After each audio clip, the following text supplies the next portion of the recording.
you saying he's top 3 in the world right now? Yeah. Yeah. Comfortably. Neymar. Comfortably. Who? Oliver, who? Mbappe's better than him.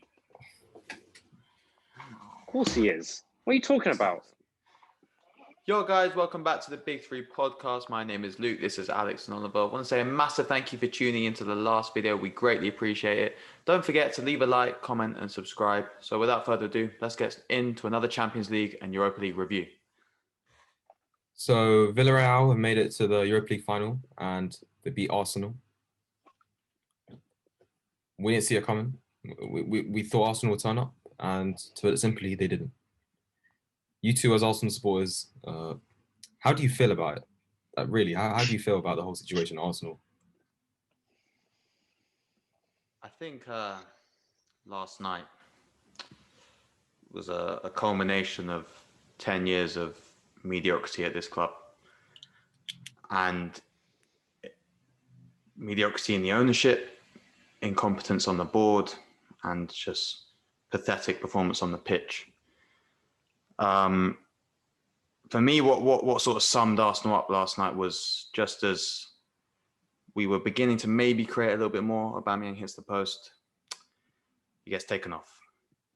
Lacazette comes on and Willian comes on. Willian, the summer signing, who in 36 appearances has produced 0 goals, 4 assists. It's on 250k a week.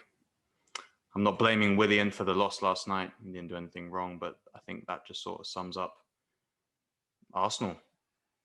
Just mediocre, not really going anywhere.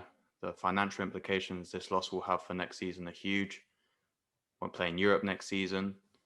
This manager, job's too big for him. I'm sure he'll be a great manager one day, but right now, he's not. Let's be honest. Rookie mistake after rookie mistake. It was just probably one of the darkest days for our football club in a long time. I mean, yeah, you can't put it much clearer than that. And to be honest, it's similar to what you said. It just highlights the fact that the players, in many senses, aren't good enough. The managing was terrible.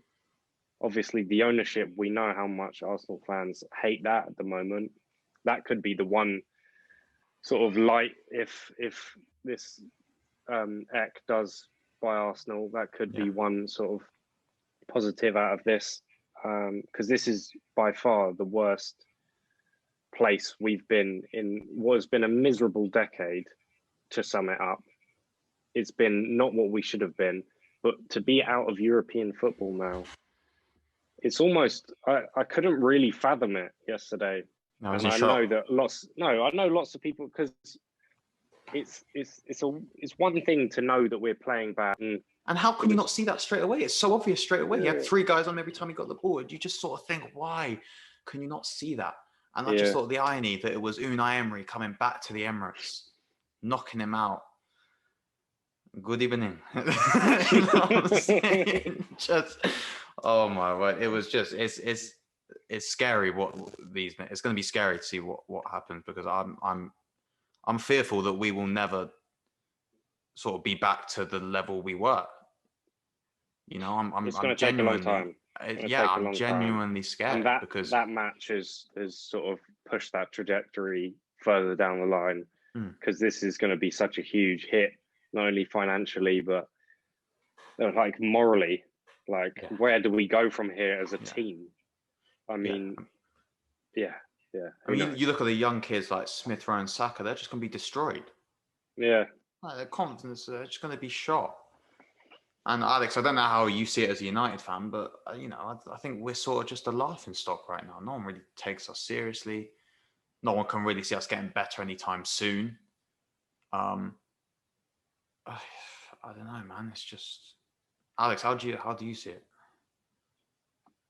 You're on mute. You're on mute, my boy. It's laughable. I mean, we were laughing at you when you had Wenger. But I mean, we weren't really laughing. You were still a serious team. Yeah. I mean, this is levels below. Like, I mean, you're ninth in the Premier League. You know what I mean? Like, this isn't what Arsenal should be doing. Arsenal should be fighting for Champions League, European football every season. And I know maybe, in recent times you haven't been as competitive, but you're still there. You're still a household name. You're one of the biggest teams in the world. You know what I mean? I just feel that.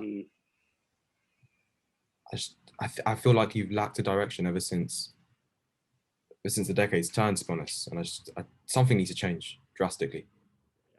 I mean, I get the ownership complaints, but I don't think the investment is the biggest issue. We do invest. We've got the most expensive front three in the Premier League. We signed Thomas Partey this summer. We've signed, Tierney, Gabriel, other players. Fact is that they're hiring people on the board who don't do their jobs very well at all. Edu, your one job was to sell the deadwood. He didn't sell any of them. He just ended up terminating their contracts. We're still paying 90% of Ozil's wage. What is that? I don't know what Vinay does. I don't even know what that guy does. I really don't like that guy. I don't know what he does. I know yeah. They all speak well. They all sound really good when they do their Sky interviews. Josh Kroenke, I'd say be excited. Arteta this morning doing a PR marathon now. I take full responsibility. I'm sick of the talk. You've got to actually do something. If you take full responsibility, hand in your resignation. You're not good. You can't do this job right now. Be honest. No, it was, and especially when you feel like our 11 was so much stronger, even with Xhaka out. For the manager to then come in, play Partey by himself, you have Odegaard and Smith Rowe in a confused sort of system. We're forcing it. We have literally 90 minutes to score one goal. We were lackluster in the first half. It's like, where is Arteta? I know he's always, you see him talking and he's active, but he's not disciplining these players, and he's not shouting at them, and he's not holding them accountable, and he's not really setting in and marking his sort of structure. You saw what Unai Emery did. He played a basic 4-4-2. They had solid structure the whole game. They pressed well. That's a beatable team. They didn't even play that well, but we couldn't solve that because of how we set up from minute one, and he just didn't change it. And if he doesn't go, then I don't know how he's going to adapt as a manager if he hasn't yet. You know what? I actually disagree with you on that, because I think with Arteta, he's so like, let's get it straight. He knows football, right? He understands. He's got a good tactical mind, but I feel like he disciplines them so much that there's no spontaneity in our play. Everyone has to be at the right place at the right time. You have to make that pass. You have to do that. That's fine for the first two phases of the play. Once you get to the third play, you need some creativity. You need that unpredictability. There isn't that with us. We know what's coming, and that's why it's so easy to defend against. Playing Smith Rowe and Odegaard as the two sort of attacking midfielders, they shouldn't be constrained to certain places on the pitch. They should be allowed to have a free roam, right? But they didn't do that. Pretty much. But they didn't. And also, that was the first time we'd played that formation all season in the biggest game of the season. Why would you do that? But that's my point.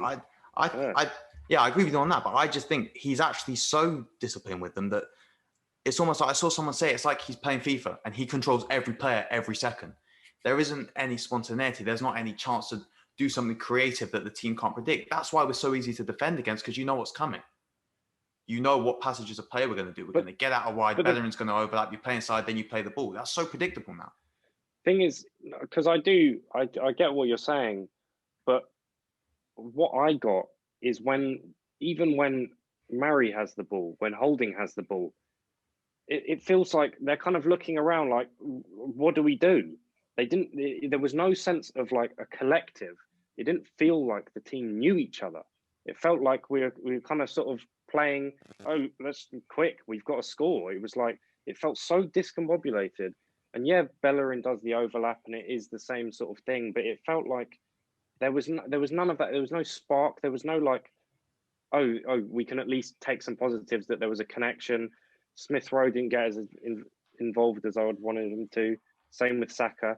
And if you look at our successful results earlier in the season, the few games that we have put together, it's literally them two. And it's when they have that little connection and a spark. And the other players did not show any sort of sense of understanding that's how we needed to win. It just felt like we didn't have the right game plan. The players weren't up for it. And that's how we lose. Yeah, I mean, that's the most shocking thing for me, that your senior players who, are meant to be the ones leading, they don't step up. Can I blame Saka for not playing well? No, because he's been the guy that's he's carried us for sort of 5 months of the season. He's probably knackered. He's probably burnt out. Same with Smith Rowe. These guys can't do it every week. You need your senior players to step up. Yeah, and they just don't. And it's just really like disheartening to just think, where is this club going? Because I just can't see any improvement with him as manager and with that group of players. And you can say, yeah, we got a signed player, but then we just know that doesn't happen. That's not how we work as a club. And it's just really worrying to me. It's really worrying. Mm. Yeah. So despite losing on the night 3-2, United have progressed to the Europa League final as we expected, winning 8-5 on aggregate. Didn't really watch the game, to be honest with you. Was too busy watching us. But Alex, you got any comments on it, or business as usual, really? Yeah, I feel that. I think what we learned from this game is that I feel Ole doesn't trust his rotation squad, and I feel that either there's a few reasons for this. Either the system we play is too reliant on the starters to bring quality System. night in, night out. But Not also, this again. we're not going to go into this. We're just going to. No, yeah. Also that, Yeah, carry on. the rotation players can't play well in the system. De Gea came up clutch like crazy amount of times, but yeah, it just. I mean, we were through already, but it wasn't a good showing. Apart from 2 goals scored, there were 2 really good goals. It was just that Cavani header was like a proper striker's goal. Yeah, he's playing very well recently. Looks good. That was a proper number 9. And to be fair, I wouldn't. In all honesty, I wouldn't read too much into, like, I don't think you can judge a system or even backup players on a game where there is literally almost zero significance in terms of they knew they were completely through. So it's not like it's a normal game where they're fighting and their system is working properly. They're just playing and they cruise through.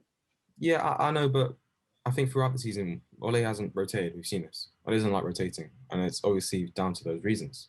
I mean, you see Van der Beek hardly gets a game in. Tellez hardly gets a game in these days. You know what I mean? Players who are they're decent players, but it's just not work. They don't work with the system, and that's one thing Ole has to do when we're a team. That's a very promising team. When we're going to get 60 games a season, you're going to have to rotate, to put it simply. So that is a bit of a worry for me next season. But what I did like at the end is the sort of the mentality of the players. Final whistle went. There was no big celebration. There was no sort of this is just business for United. Yeah. They know they've got a job to do in Gdansk, and I can see them smashing Villarreal, to be honest, very average side. Mm-hmm. But you're right. I think Ole needs to sort of develop a trust in those players, or then you sort of look at, well, what's the recruitment? How's that being sorted out? Because if he doesn't trust players he's signing, as we've seen with Van der Beek, Tellez, these guys barely play. That needs to be looked into, because you can't sort of spend money on these players who are just literally going to rot on the bench when you need them to play. Because you've got 3 games in 5 days coming up now in the Premier League. We've got Liverpool on like Tuesday, Leicester on Thursday, something like that. And then we got left. I don't know. We got the weekend. I forgot, but yeah, it's a crazy three games in like 5 days, I think it is. But I think this is actually a good opportunity for him to see, okay, who do I trust? Who can I play in these type of games? And then you kind of got to act on that in the summer. But last night I was just did what you needed to do.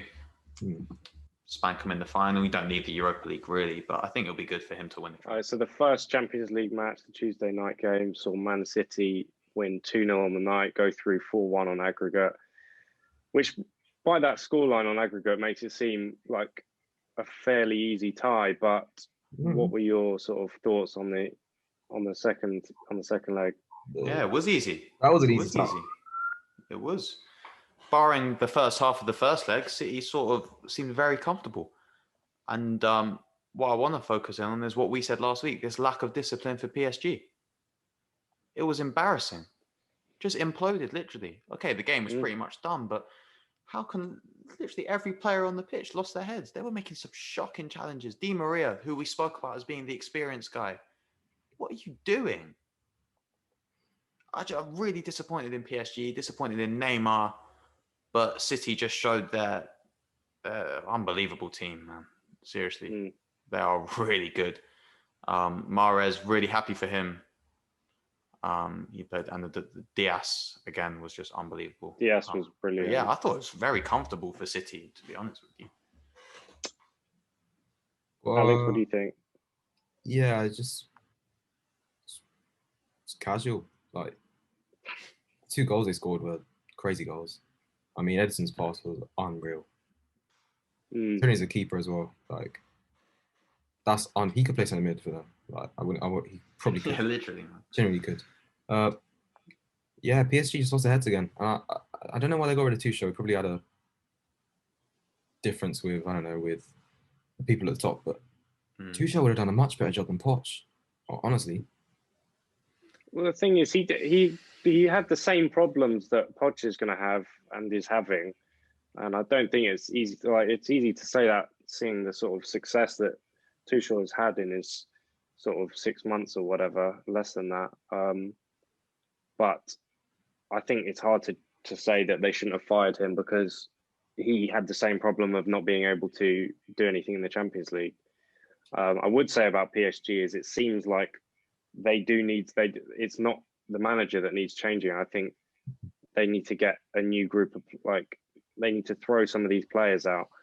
I think they've got weakness in the fullbacks. I don't think Florenzi's good anymore. I mean, it's lucky they didn't play Bacca. Bloody hell, that guy is bad. I know Marquinhos can ball, but I'm not mad on Kimpembe. Yeah, I'm not mad on midfield. The midfield. Sorry, can I just give a shout out to Verratti? Unbelievable player. Yeah. Oh my word. Verratti is brilliant. Verratti was probably he is unbelievable. Could have been the best player on the pitch. Verratti's the one you'd keep in the middle. For sure. He built the spine around him. No. Yeah, just average, Oliver. They're just average. And obviously they don't have what it takes to beat a team like City, who back to front, they're literally stacked. And I know you can say it's all money, and a lot of it is, but they're a disciplined side, man, and they will beat anyone on their day. Yeah, I think PSG have a good spine, right? You got that Marquinhos, Verratti, and Mbappe. Those are sort of the three. I mean, Neymar, with all due respect, he's getting a bit older now, I don't think, and he was disappointing, regardless of the tactics they had set up on him. I know we were talking about this midweek. He's supposed to be world-class player, top 3 on the planet. And my guy just didn't really influence the game, to be honest with you.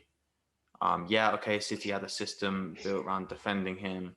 I know, Alex, listen, I'm holding Neymar to very high standards, right? You've got to. Yeah, but no, listen, I have, apart from Ronaldo and Messi, my standards for the rest are like here.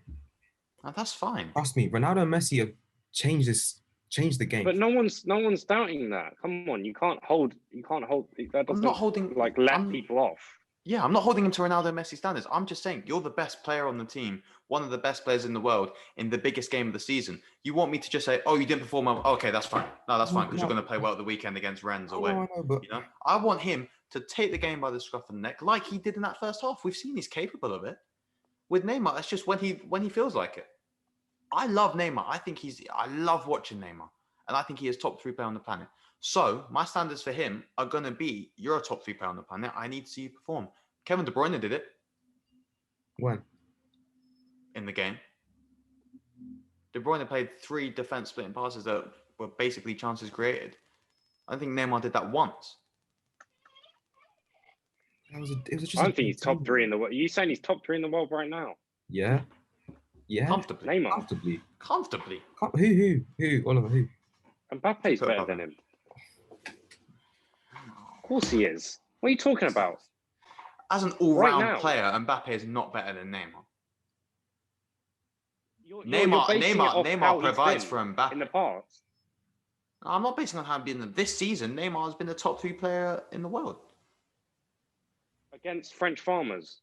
What's he done? Champions League. Bayern. He played very well. Bayern, he played well. In the biggest game of his season, he does 0 things. Yeah, that's Zero my things point. correctly. That's my point. I need him to step up. He's not a top 3 player. Mbappe would have played well. But Mbappe didn't play well first leg. He got locked up.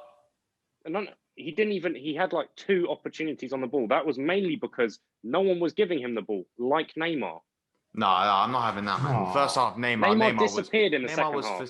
Yeah, but first He half, was good in Neymar the was first half. Neymar was untouchable, and Mbappe had chances. No. Every He time wasn't got a run, untouchable. He was good. If he was untouchable, they would have scored. they should have scored. They did score. No. But as in, Neymar would have scored, or they would have put the game away, or whatever. They didn't. I'm not saying the team was untouchable. I'm saying him as a player was untouchable. This is what I point about PSG. As a team, they're just not actually that great. And we saw the difference. Yeah, okay, I'm going to acknowledge Mbappe's absence because Icardi was, oh my word, he may as well shouldn't have been on the pitch. He was terrible. And maybe Mbappe was injured first leg too, but I don't think Mbappe is better than Neymar. But I mean, look at the performance. Who are the 3 you put above and... Neymar? Who are the 3 you'd put above Neymar right now? I keep Ronaldo and Messi up there. Yeah. Okay. And then Mbappe. Do you not? Mbappe has been historical this year, right? Hat-trick at Camp Nou, then scored 2 at Bayern. It's like Neymar is not doing that. He's playing well. He's getting assists. He scores goals here and there. He's not on Mbappe's level. You got to understand, without Neymar, Mbappe doesn't work. PSG doesn't work. That's not true. No. Don't get me wrong. PSG are way worse without Neymar because they don't have a creator. If Di Maria doesn't play as well as Di Maria is inconsistent, right? So if they don't have Neymar, then they're not going to create anything. Fair enough. He does rely on Neymar in that sense. But Mbappe, what he is doing individually is putting PSG on his back regardless of Neymar. I disagree with you. I think it's the other way around. I just think Neymar didn't do it to the standards we were expecting. If you take Mbappe out, like you did in the second leg, they do nothing, right? But imagine you take Neymar out. A sort of standard striker. Imagine you take Neymar out. But you can. I think they play better without Neymar and Mbappe really... in there. I mean, it's kind of irrelevant now, but I think that's... No, I know it is irrelevant, but let's say they sat defensively, right? Got the one goal, and they basically just played counter football, and they played way more defensive. Yeah. They needed a goal on Tuesday. Yeah, no, I know. They couldn't have set up in the deep block. They needed. I think they needed to attack, and I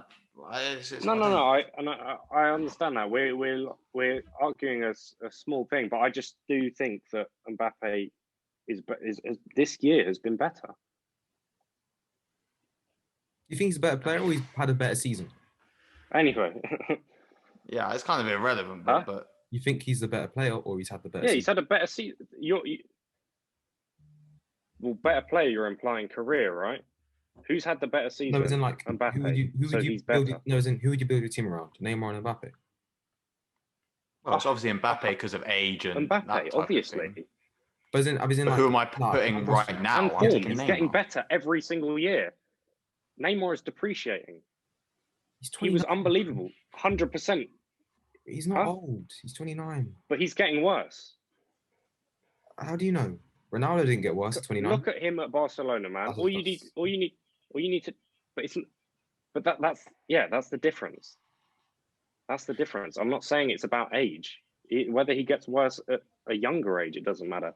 The fact is, if you look at him at Barca and him over the years now, he is progressive. He's still elite, but he's progressively, slowly getting worse, right? Mbappe is on a complete. I wouldn't say he's getting worse. He's not getting any better. No, he's not getting. You're not looking at him season after season, and you're like, oh my god, he's rapidly. But the only reason he got so many next season he'll be worse than this season. He had 3 of the best players of this decade, 2 of the best players of this decade around him. So you're saying that's the reason for his success? Well, it does help. Definitely. Well, he's got Mbappe there, right? Who's a generational talent. Mbappe's not. But this is the thing. You don't need to build a tactical scheme around defending Mbappe like you do Messi, Neymar. You don't. Like, let's be honest. Did City have a scheme? No, they just had Ruben Diaz. Every time Neymar entered their half, he got doubled. You don't need to do that with Mbappe. Exactly. If Mbappe's through on goal, yeah, fine. But the only reason he gets these chances is because of who? Neymar. Let me hear his name. Right. You guys are completely over exaggerating his. No, you hate Neymar. You got a personal thing his against work Neymar this season. You just don't like Neymar. I don't. I know He's you an don't. elite player. No, that's not true. No. I like whether I like him or not aside, he's an elite player, right? But I think He's he a is marginally generational getting worse talent. each year. You don't see and I players think like Neymar. Like, of course, 100%. But so is Mbappe, and I think Mbappe's been better this season. That's all I'm saying. So the last game was Chelsea versus Real Madrid, and Chelsea obviously to that game 2-0. Convincing. I mean, Madrid weren't much of a threat, and one player I want to talk about. I don't know if Oliver wants to talk about him. Yeah. But that one player we want to talk about is Kai Havertz. Kai Havertz. Oh my the days, apology needs to be as loud as the disrespect, my boy. Let me hear it. Ah, Let me hear it. Let me hear it. Let's we can't go. focus on that. How about we watch the clip back and we hear me say that he's a good player, right? He's a great player. But he's not a what? Difference maker. I will. He's not a Yeah, difference maker. edit that one in. Let's see what he actually I'll said. put that one in. No. Yes. All right, cool. And you know why I say that is because in the moments, look, don't get me wrong, he had a great performance. Yeah. In those certain moments where they were missing loads of those chances, and he's not making that sort of final difference. If he was sort of finishing everything now, I think he would be the difference maker. If he could upgrade his finishing, because Mount obviously he scored the goal. He's doing way more. He's the difference maker in that midfield for me. And I know you were going to mention Kai Havertz, but it's the names that people don't talk about. I know people won't talk about Jorginho. Jorginho is hard, man. He was hard. Bro, they made him like we've Pirlo. given him a lot of hate. And I actually saw a thing about Maddison in an interview of who's one of the hardest players to play against. And he said Jorginho because he controls it. And you don't see it. You see Kante get talked about, which rightly so. He's unbelievable. Obviously, Kai Havertz will get spoken about. Mount. Jorginho is hard, man. And the defense, Rudiger, unbelievable. You know what? Yeah, you should have bought him in the summer. Honestly, I don't know if he. No, hold on. Sorry. Let me. I'm gonna have to step in here. If you can make him work like two. No, wait. Let me just make this clear. I didn't want him for Arsenal. Jorginho is a luxury player. Let's make this clear. Jorginho is a good player in a good team. You put him in a bad team, he does nothing. Yeah, I know. Okay. But if that's fair enough. And Jorginho is only good because of your Kantes, because of your Mounts, your Havertz. That's why he's. Let's not try and overestimate his actual impact. Chelsea's player, their best player, the one who makes things tick is Mason Mount, and his performance, not only last night but this whole Champions League campaign, has been unbelievable. That's why I get your Kai Havertz thing actually now. Now you've kind of explained it, because when you have someone like Mount, who is just an unbelievable, like there's nothing he can't do now. You know how much I love him. We said the next step for him is the final ball, the end product, and that's there now. That's there. Yeah, he's getting there, and that's my point. If you take Mason Mount out with all that he does now, Chelsea really polishing his game and improving, that's why I don't think Havertz could even fill half of the role that Mount is doing. I understand. That's all I was saying. But this is his second season in the Premier League. Unbelievable. And don't forget when Tuchel came in, we were all saying he might not even play. He might, and he didn't play the first couple games. He didn't start. He comes in against Tottenham, man of the match performance. Since then, he's been undroppable. And I'm so excited for him to play in the final. I'm excited to see this matchup actually between Chelsea and City, but before, let's just talk about Real Madrid quickly. They were very bad. They were really bad. What did you lot think of the Hazard thing at the end of the game? Because I wasn't mad about it. I thought that people got on him a bit too much for that. He's just in Spanish, yeah. Yeah, that was jokes. I think he's been made a scapegoat. I don't think it was Hazard's fault they went out. No, I think you're looking at remotely. As we said, there was a midfield three, really. And Sergio Ramos said exactly. He looks. Sergio Ramos was bad. Yeah, we said last week our players to watch from Real Madrid were Kroos and Modric. could not do anything. Completely drowned out. Barely felt like they really had anything to show. I thought Kroos was bad. I thought Modric played well, because the thing is with Modric, I've never seen him lose the ball. Every time he gets the ball, he always does the right thing. Did he take any risks? Did he do actually anything to create a goal? No, not really. But I thought Kroos, yeah, he controlled the tempo, but I mean, he didn't really do it. He was very slow. Mount gave him the run around. I thought his tweet afterwards was a bit like, "Come on, mate. There's no need for that. There's no need. You're trying to be the big guy. You got outclassed." So I think that this is actually an end of an era for that Real Madrid team. They've been the team to beat for the past 10 years. That three-peat was historic, but I think they're kind of coming to the end of that. How do you think they should rebuild?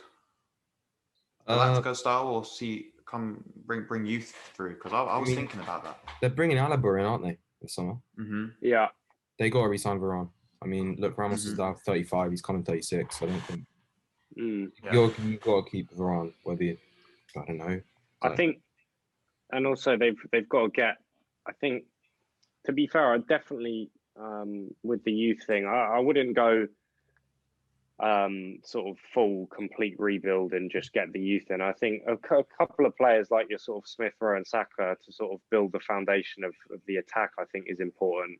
I think Rodrigo is one of the worst first team Real Madrid players I've seen in a while. No, no. I really don't think Vinicius 1% faith. Was it? Like, even that I can understand more than Rodrigo, but I don't think. Yeah, I think fullback. I don't think he's that bad. If they get a good fullback, because they're centre backs, as long as they've solid, as you say, solid. I like Valverde and Asensio a lot, actually, and I thought when they came on, they actually made a bit of a difference. I like Asensio. I like Asensio a lot, and I hope he sort of gets back to the potential we saw a couple of years ago. I don't know if that will ever happen, but I like him, and I like Valverde too. But they're in some trouble financially, Real Madrid. Correct me if I'm wrong. Yeah. Barca and Real Madrid. Stadium's a building site. Yeah, I'm just really interested to see how they sort of manage these next few years, because I think fines coming along. You see, they left out Fabrizio today tweeted Barca and Real, so we'll see what happens. It'll be interesting. Yeah, it's unknown territory for them. So exactly. It'll be interesting to see what happens with Real. So midweek's results have set up an All-English Champions League final and United Villarreal in the Europa League. Let's get predictions in. We'll start with the Champions League. What do you think? I think, despite Chelsea winning in that semi-final FA Cup in the one-off game where they have looked good, I think City will get the job done. I think it'll be 2-1. I think they got too much quality, and their first Champions League.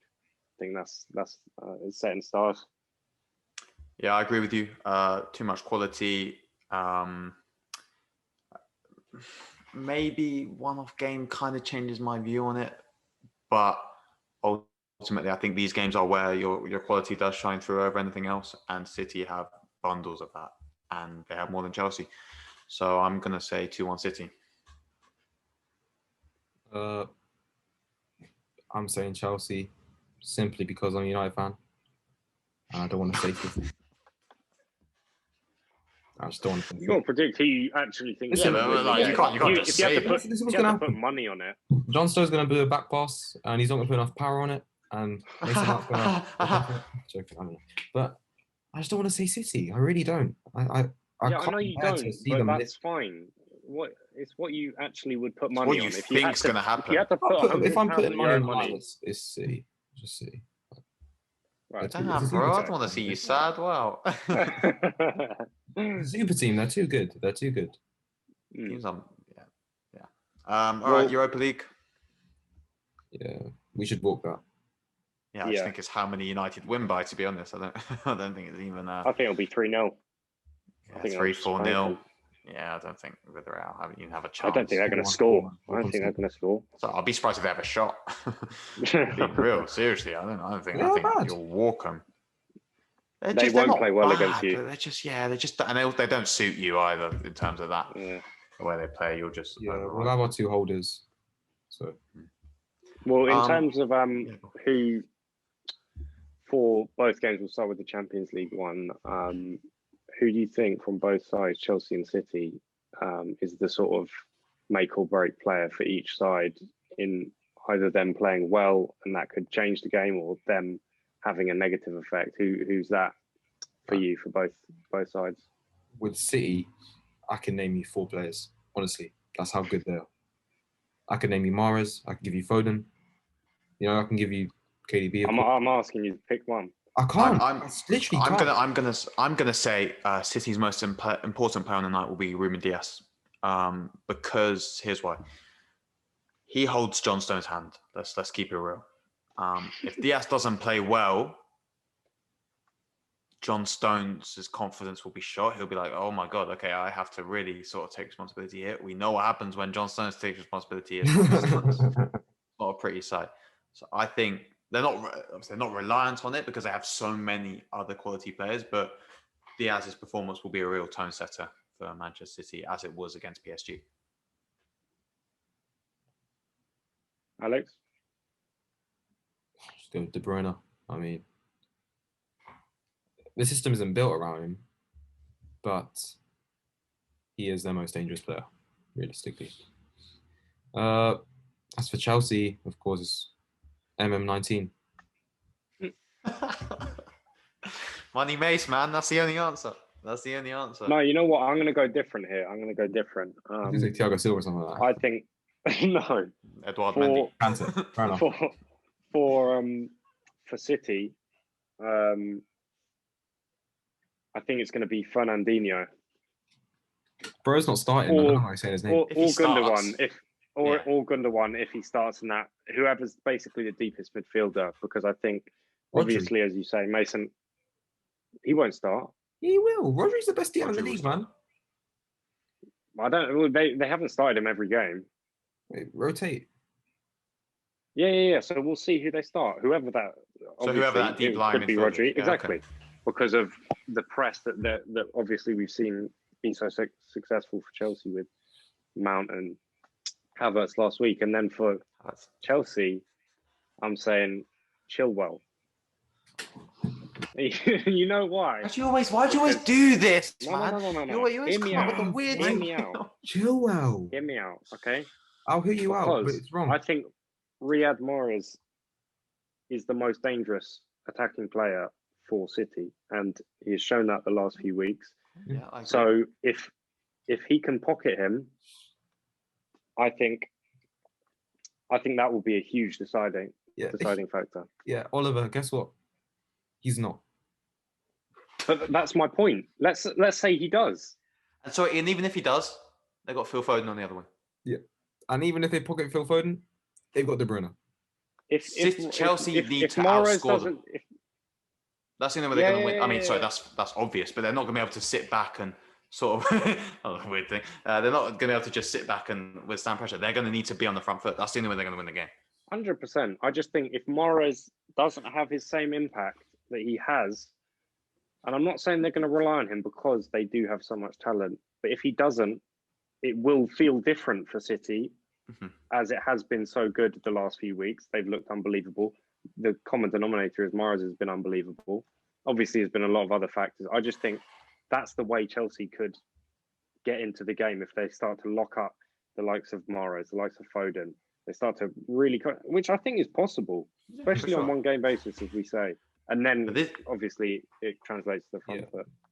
This is why it's so hard with City, though, because they have 5 or 6 game changers every game. Exactly. You know, you can lock up Mahrez, which they could very well do. I like Ben Chilwell, and I think he has the ability to do that. But then they'll just say, all right, we'll put it on the other wing. Reece James or Azpilicueta or whoever it would be, so how you do against Foden. Azpilicueta is so hard. Azpilicueta is a lovely player, but Phil Foden's special. Yeah, Phil Foden will kill that guy. But yeah, there's loads of game changes in that final. What about Europa League? Alex, who's your most important guy on the night? Pogba. Yeah. La Pioche. I would say Bruno, but man, Pogba's different gravy, man. That guy is. And I want to see him on the left flank. I don't want to see him playing in a pivot a double pivot with Fred. It's just stinks. Really? What? You want to see him on the left? He's much better on the Yeah, left than he is in a double pivot. So what's your front four looking like?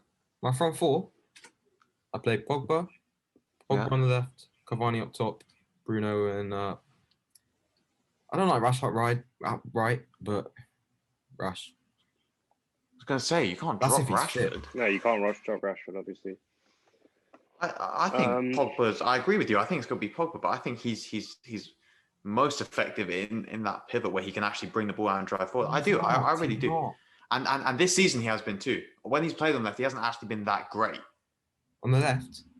This season, I know you're going to bring up Everton away like 3 years ago, which is when he played really well. But this season on the left, I don't think he's been that. I think his best performances have come in the middle.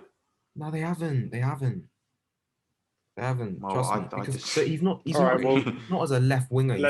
He's in the half. He's in the half. You both He's in agree the with half space, Pogba, right? Yeah. For the who are we saying for Villarreal? Gerard Moreno. That's all I know. That's the only player you know, innit? I'm gonna say Parejo. No, but I'm gonna say Albiol. I'm gonna say Albiol because I think it's gonna have to be a mammoth defensive display from them to stay in the game. And he is their sort of, very experienced, been there, done that in his career. I think he's going to have to show that. And if he does, and if he can sort of keep that backline solid, which is a huge responsibility. Because one thing I want to say, their goalkeeper looked terrible last night. Whoa, Oh, that's exactly who I was going to say. Really, Yeah, he is. Oh my he's not God. a good goalkeeper. The only thing about Albiol though is he's got Pau Torres next to him, who is like one of the hottest sort of Spanish defensive prospects. Yeah, but that's why I think in the final, his experience will be the most important thing. It will be vital, that defensive line solid. I think it will be the goalkeeper. I don't think whether really is able to keep the likes of Cavani, Rashford, Fernandes out. I don't think he's skilled enough, and I think that will be the breaking point. He'll just make mistakes. Yeah, he was dreadful. My God, he was really bad. But we couldn't do anything still. Yeah. Well, we've been through that. Yeah. Cool. So that concludes episode 9 of the Big 3 podcast. I want to say a massive thank you for tuning in. Don't forget to leave a like, comment if you agree or disagree with any of our takes, and don't forget to subscribe. We will see you next week with another video. Peace.